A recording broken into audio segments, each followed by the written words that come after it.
देश की सुरक्षा से पहले किसकी सुरक्षा जरूरी है? हाँ, अगर आप सुरक्षित रहेंगे तो आप देश को सुरक्षित कर पाएंगे। और निश्चित रूप से दोनों एक दूसरे के पूरक भी हैं। अगर वो सुरक्षित है तो आप सुरक्षित हो, और अगर आप सुरक्षित हैं तो वो सुरक्षित है। Rescue, fire, first aid, communication, इन सभी 12 सर्विसेज का मिलाकर जो एक कॉम्बो पैक बनता है वो दरअसल सिविल डिफेंस है। जो मैंने आपको बताया था कि वार्निंग सिग्नल जो होगा वो रुक रुक के बजेगा, और जैसे ही एयर रेड वापस निकल जाता है, मतलब आपका हवाई जहाज जो है वो वापस चला जाता है, तब उसके बाद एक लॉन्ग सायरन बजता है, लॉन्ग रेंज सायरन जो कंटिन्यूस बजता है। वो आपका ऑल क्लियर सायरन होता है, जिसमें आपको ये पता होता है कि भाई अब कुछ किसी प्रकार की कोई घटना दुर्घटना होने के चांस नहीं है। अब सभी जितने भी इमरजेंसी सर्विसेज हैं वो सारी की सारी मूव ऑन हो जाती हैं उस वक्त।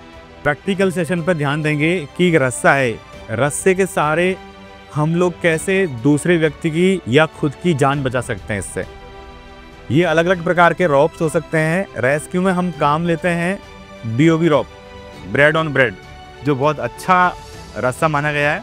और आप 2 टन वजन को ऐसे पकड़ करके ऊपर खींचेंगे तो वो रस्सा बिल्कुल टूटेगा नहीं, बहुत बढ़िया रस्सा होता है। तो हम कुछ नॉट्स के बारे में आपको जानकारी देंगे कि डिजास्टर के समय कौन कौन सी ऐसी गांठें हैं जो आपकी लाइफ में काम आ सकती है। कहीं आप ऐसे संकट में फंस गए हैं जहाँ से निकलना बड़ा मुश्किल है और आपके साथ कोई भी अप्रिय घटना हो सकती है, तो उससे बचने के लिए हम रस्से का इस्तेमाल करते हैं। ठीक है, तो हम एक सीन क्रिएट कर रहे हैं कि आप घर में बैठे रहे, अपने घर वालों के साथ खाना खा रहे हैं और अचानक से वहाँ पे आग लग गई है। किस कारण से? शॉर्ट सर्किट हो गया वहाँ पर। कूदने से हमेशा आपको नुकसान हो सकता है, आपकी जान जा सकती है। आपको हमेशा धैर्य रखना है और पेशेंस के साथ में उसको आपको फेस भी करना है। सोचना भी है कि इस संकट से हम कैसे बचें। अब इसी कड़ी के अंदर हम आपको बता रहे हैं कि 2 समान रास्ते जिनका सरकमफ्रेंस यानी कि जिनकी मोटाई बराबर है, उनको कैसे जोड़ें। समझ गए? अगर आपके घर में साड़ियाँ हैं तो साड़ियों को बांध करके भी आप छत से उतर सकते हो। सर ने बताया ना, पर्दों को बांध कर उतर सकते हो। ठीक है ना, ये इम्प्रोवाइज तरीके हैं। तो राइट हैंड के ऊपर लेफ्ट हैंड को रखा और इधर से इसके चक्कर दिया। अब 2 लूप दिखाई दे रहे हैं आपको, नीचे और ऊपर। ऊपर वाले को ऊपर रखेंगे, नीचे वाले को नीचे रखेंगे। देखिए ये फ्लेक्सिबल नॉट हो गई है। अब आपको कितना भी खींचिए ये गांठ नहीं खुलेगी। जब डॉक्टर किसी व्यक्ति के पट्टी कर रहा है और उसको पट्टी करने के लिए स्पेस नहीं मिल रहा है, घाव के ऊपर ही हमको गांठ लगानी है, तो ये इस प्रकार की डॉक्टर गांठ लगाता है। इसको बोलेंगे रिफ नॉट या डॉक्टरी गांठ। तो इस प्रकार से अपन 2 साड़ियों को जोड़ करके ऊपर से उतर सकते हैं। सबसे पहले जब हम ऊपर से उतरेंगे तो रस्से को कैसे बांधें। ऐसे हमने रस्से को रखा और इसको क्रॉस करते हुए इधर डाल दिया। अब आपको छोटा लूप और एक बड़ा लूप दिखाई दे रहा है। बड़े लूप के अंदर से इसको निकाल लेंगे और ये बन गई हमारी किलो ईच नॉट। जब इस रस्से के ऊपर अपना पूरा बॉडी का वेट आ जाएगा तो हमारे हाथ फिसलने लगेंगे और हम नीचे गिर जाएंगे। तो ऐसा काम हमको नहीं करना है। इस गांठ का नाम है, जो मैं आपको बताऊंगा, multi thumb not. Multi thumb not कैसे लगाते हैं? इस प्रकार से रस्से को पकड़ा और आधी गांठ दी, इसको ऐसे पकड़ लिया। ठीक है, समान डिस्टेंस से इसको पकड़ेंगे और तेज गति से इसको लगाएंगे। देखिए कितनी जल्दी लगती है गांठ। इस वाले एंड को हमने अंदर डाला और इधर से इसको निकाल दिया। पकड़ो बेटा, खींचो इसको आराम, धीरे धीरे धीरे धीरे खींचो खींचो खींचो, खींच दिए, छोड़ दिए। इसको रस्सा कितना भी बड़ा हो, कितना भी बड़ा अगर रस्सा है, हम उसमें गांठ लगा सकते हैं। देखिए पहले ग्रिप नहीं बन रही थी, अब ग्रिप बन रही है, नहीं बन रही है। ग्रिप बन रही है ना, अब ऊपर से हम गिरने का हमारा सवाल नहीं है। नीचे गिर जाएं, नहीं गिरेंगे। इसके लिए एक मेथड बनाया है। इस गांठ को बोलेंगे हम, एक गांठ है, इसका नाम है बोलाइन नॉट। खुद के अगर हम बांध रहे हैं तो सेल्फ बोलाइन, अगर दूसरे व्यक्ति के बांधेंगे तो ऑब्जेक्ट बोलाइन। राइट हैंड को यहाँ पे रखा मैंने और अंदर की तरफ से घुमा करके छोटे रस्से को बड़े रस्से की चक्कर दिया। अभी हमारे हाथ में ये लूप है, इसके अंदर से सैंड को निकाल करके और यहाँ से हमने गांठ लगा दी। खींचो दी इसको। अभी गांठ की एक खासियत है, जिस स्तर पे लगाई हमने गांठ, ये वहीं रहेगी। ऐसा नहीं है कि ये गांठ आदमी खींचेगा मुझे और मेरा पेट बिछ गया। कई बार अपन गलत गांठ लगाने के कारण पेट ही बिछ जाता है। अरे भाई छोड़, मेरा पेट ही बिछ रहा, क्या कर रहा है ऐसे? ऐसा होता है कि नहीं होता? तो ऐसा नहीं है। छोड़िए। तो मैंने यहाँ से इसको पकड़ा, प्लीज, यहाँ से मैंने इसको पकड़ा, दूसरा हाथ पकड़ा। अब मेरा वजन दोनों रस्से के ऊपर डिवाइड हो गया है, 50% इस रस्से के ऊपर, 50% इसके ऊपर। अगर मेरे हाथ भी इस रस्से से छूट जाएंगे तो मुझे वो लोग बचा लेंगे। जितनी मुझे रस्से की जरूरत है, मैं जितना रास्ता मुझे चाहिए उधर से मुझे रास्ता मिल रहा है और आसानी से मैं धीरे धीरे उतर सकता हूँ इससे। ठीक है, तो इस प्रकार से हम किसी महिला को भी इस पे उतार सकते हैं, 1 मंजिल, 2 मंजिल, 3 मंजिल तक। लेकिन किसी कुएं में बहुत सारा कचरा डाल रखा है, अगर आप उसमें गिरोगे तो आपको गद्दे से ऐसा लगेगा, आपके कहीं भी कोई चोट नहीं आएगी और वो व्यक्ति सुरक्षित बैठा रहेगा, बोलेगा भाई मुझे निकालो जल्दी जल्दी। तो ये गांठ उसके लिए है। सबसे पहले हम ऐसे पकड़ेंगे रस्से को और एक टर्न अंदर दिया, दूसरा टर्न हमने बाहर दिया और इनको हमने मिला दिया। अब आपको कितने बॉक्स दिखाई दे रहे हैं बताइए मुझे? 3, 1, 2, 3। बाहर वाले रस्से को अंदर से पकड़ेंगे, अंदर वाले को बाहर से पकड़ेंगे। अब इसका एक मेजरमेंट है, कोई भी एक बॉयज आ जाओ मेरे पास। रौनक दी कुएं में गिरे हुए हैं, ये ध्यान रखना। अब हम इनका मेजरमेंट ले रहे हैं। इनका हमने मेजरमेंट लिया शोल्डर टू शोल्डर और शोल्डर टू हैंड, हाथ को एक ऐसे करो। ये शोल्डर से लेकर के हमने हाथ तक का इनका मेजरमेंट ले लिया। अब क्या करना हमको, ये रस्से में दोनों तरफ से एक एक हाफिस लगाएंगे। हाफिस का मतलब आधी गांठ।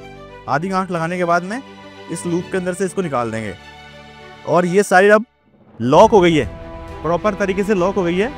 दूसरी साइड को भी हमको लॉक करना है। ये देखिए, अब दोनों तरीके से लॉक हो गया। एक लूप तो आपको छोटा दिखाई दे रहा है, एक लूप बड़ा दिखाई दे रहा है। तो इन लूप को ऐसे करके और उसको पहनाना है। ले छोड़ दो, ये रस्सा हमने ऊपर से पकड़ रखा है। इस व्यक्ति को हम कुएं से ऊपर खींच रहे हैं, तो इस रस्से को पकड़ेंगे ना। इस बात पे तो हमने आपको दिखाया एक डेमो कि इस प्रकार से वो व्यक्ति आएगा, समझ रहे हो ना। 2 हैंड सीट, ये 2 हैंड सीट है। इस पे हम व्यक्ति को बैठा करके एक स्थान से दूसरे स्थान पर ले जा सकते हैं। आ जाओ सर, आप क्या नाम आपका? ओनली आपको यहाँ पे दिखाएंगे, चलने की जगह नहीं है यहाँ पर, है ना। तो ये खड़े हैं यहाँ पर, आओ इधर मुँह कर लो और इन्हें कंधों पर हाथ रखो। ये 2 हैंड सीट है। आप देखिए, मान लीजिए इनके एक पैर में फ्रैक्चर है, एक पैर में फ्रैक्चर है, तो इस पैर को हमको सीधा रखना है। मान लीजिए इस व्यक्ति के एक पैर में फ्रैक्चर है, तो फ्रैक्चर वाले पैर को ऐसे लटका करके चलेंगे तो इसमें इंजरी बढ़ सकती है। हड्डी कभी भी टूटती है तो 2-3 जगह से टूटती है और वो बहुत शार्प तरीके से होती है। अगर इधर उधर घुसेगी तो इनको नुकसान पहुंचाएगी और ज़्यादा ब्लीडिंग होगी। इसलिए हमेशा आप इस पैर को बिल्कुल सीधा रखना है। शरीर के किसी भी अंग में फ्रैक्चर है तो उसको सीधा ही रखना है। मान लीजिए जैसे मेरा हाथ है, हाथ फ्रैक्चर हो गया है, तो अगर मेरे पास कोई व्यवस्था नहीं हुई तो मुझे एक बटन खोलना है और यहाँ पे इसको रख लेना है हाथ को। देखिए अब बिल्कुल सीधा हाथ। मुझे, मैं गाड़ी पे बैठ के जाऊँ, कैसे भी जाऊँ, तो मुझे कोई दिक्कत नहीं होगी। ठीक है, अपने राइट हैंड से अपने लेफ्ट हैंड को पकड़िए और अगले का राइट हैंड को पकड़ लीजिए। देखिए बन गई। आप भी एक दूसरे का घूम करके पकड़ सकते हो हाथ। देखिए राइट हैंड से लेफ्ट हैंड को पकड़िए, आप भी पकड़ के देखो। लेट जाओ और लेट जाओ, देखिए चल के दिखाओ। हाँ कोई दिक्कत नहीं है, घुमा दो इनको से, ऐसे हम ले जा सकते हैं उसको। ये हमारा साथी हैं आपके, है ना। और इनके क्या हुआ कि अचानक से सर में दर्द नहीं हुआ भैया, चोट लग गई। अब इनको हमें बाहर हॉस्पिटल लेके जाना है, मगर इनके ब्लड लॉस ज़्यादा नहीं हो जाए, इसलिए हमारे पास एक रुमाल है जो साफ कपड़ा है। हमारी किसी बच्ची के पास एक ऐसा स्कार्फ है। समझ रहे मेरी बात को? परिस्थितियाँ, सिचुएशंस, फर्स्ट एड बॉक्स नहीं है, हम रास्ते पे जा रहे हैं। एक साथी के पास रुमाल है, एक बच्ची के पास स्कार्फ है। हमारे इस मित्र को हॉस्पिटल लेके जाना है और इसे 3-4 तरीके की चोटें अलग अलग, हम उसको कैसे बांध सकते हैं। यहाँ सर पे चोट लगी, हमने एक गॉज बनाया इस तरीके से और चोट वाले स्थान पर रख करके प्रेस कर दिया। समझ रहे मेरी बात को? ध्यान से देखिएगा।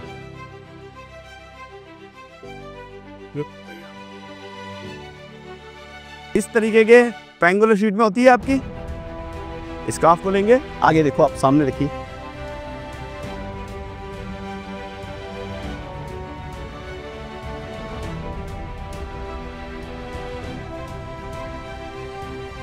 एक नोट लगाए पीछे, और आगे ला करके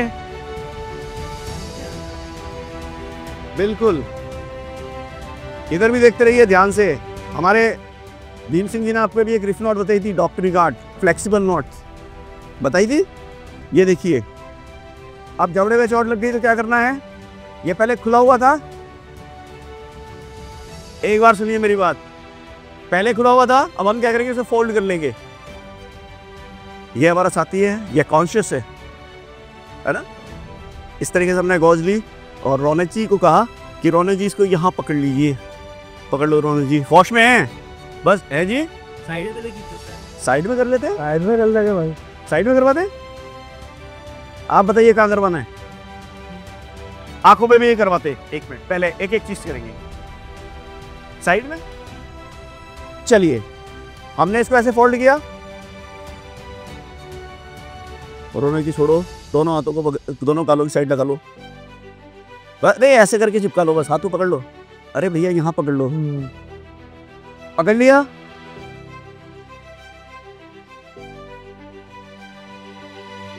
छोड़ दीजिए रौनक जी, हिलाओ इसको, हिलाओ इसको, हिलाओ ऐसे ऐसे। क्या ले जा सकते हैं इसको हॉस्पिटल, इससे ब्लड लॉस नहीं होगा। गुड, जो बैंडेज तो अब हम बांधेंगे फैस बैंडेज, ठीक है। ये ट्रायंगुलर शीट है, इसको सर पे रखेंगे और रौनक जी के पूरे चेहरे पर, ठीक है। समझ रहे हैं मेरी बात को। यहां से पेन से मार्किंग कर लेंगे नाक पे और आंख पर, पेन से, और हल्का सा कोई हमारे पास काटने के लिए अगर कुछ चीज़ है तो इसमें छेद कर देता है कि रौनक जी को बार बार साथ दिखता रहे, समझ रहे हैं। और इसको बांधना कैसे है देखिएगा, ये नोकीला हिस्सा ऊपर की तरफ था, इसका नोक वाला जो था ना, बिल्कुल सांस आएगा, तभी तो आंख और नाक को खोलने के लिए बोला है मैंने आपको। बन जाएगा, ले जा सकते हैं फैस बैंडेज, समझ में आ रहा है। ये मेरा ट्रायंगुलर के अंदर एक ये लास्ट वाला कॉर्नर वाला हिस्सा दिख रहा है आपको, यहाँ क्या करेंगे, गांठ लगा लेंगे, ठीक है, पॉइंट पर, ठीक है। चलिए देखते हैं, है ना। एक झोली बनाई हमने और हाथ को स्टेबल किया और हॉस्पिटल लेके जा सकते हैं, है ना। तो अब हम बताने वाले हैं आपको CPR। सभी बच्चे अपना हाथ ऊपर कीजिए इस तरीके से, लेफ्ट वाला इस अंगूठे को पकड़िए और यहाँ से उंगली से दबाइए, ये दो उंगली से। आवाज आ रही है। मैंने आपको हाथ देख करके बताया तो आपने क्या देखा, यहाँ पर एक दर्द हो रही है, इसको बोलते हैं रेडियस पल्स। देखिए, जब हम सांस लेंगे तो हमारा पेट ऊपर नीचे होता है,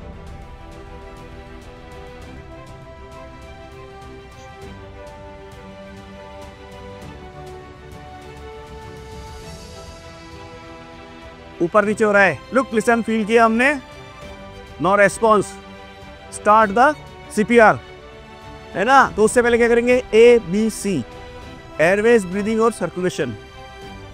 एयरवेज को हमें क्या करना है, क्लियर करना है। तो हम क्या करेंगे, हेड, चिन, लिप, क्या करेंगे, ये हमारी हथेली है, कलाई, इसको इनके माथे पर रखेंगे, ये हमारे पाम है, इससे इसकी ठोड़ी को नीचे की तरफ दबाएंगे, इससे क्या होगा, मुंह खुल जाएगा इसका, समझ रहे हैं। एक उंगली लेंगे, आपके पास जो भी साफ कपड़ा है उससे इसके मुंह के अंदर कोई भी वेस्ट मटेरियल हो सकता है, क्योंकि मैं इस आदमी को नहीं जानता, मुझे तो सड़क के ऊपर अनकॉन्शियस मिला है, ये गिरा, उसकी वजह से इसके मुंह के अंदर मिट्टी चली गई, गंदगी चली गई।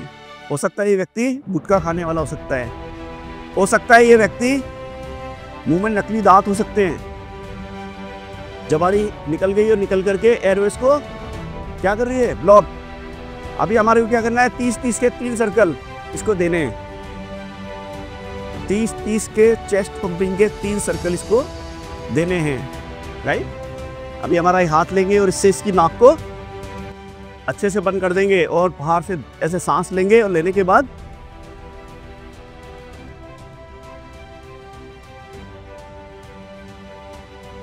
फिर स्टार्ट CPR, है ना, चेस्ट पंपिंग स्टार्ट करेंगे। 1 2 3 4 5 6 7 8 9 10, 1 2 3 4 5 6 7 8 9 10, 1 2 3 4 5 6 7 8 9 10, 3 हो गया। बड़ी थका देने वाली प्रक्रिया है ना। देना कब तक है CPR भैया? जब तक इसको सांस नहीं आ जाए, या जब तक कि इमरजेंसी सर्विस कोई आप तक नहीं पहुंच जाए। अकेले हीरो नहीं बनना है, कॉल द इमरजेंसी सर्विस।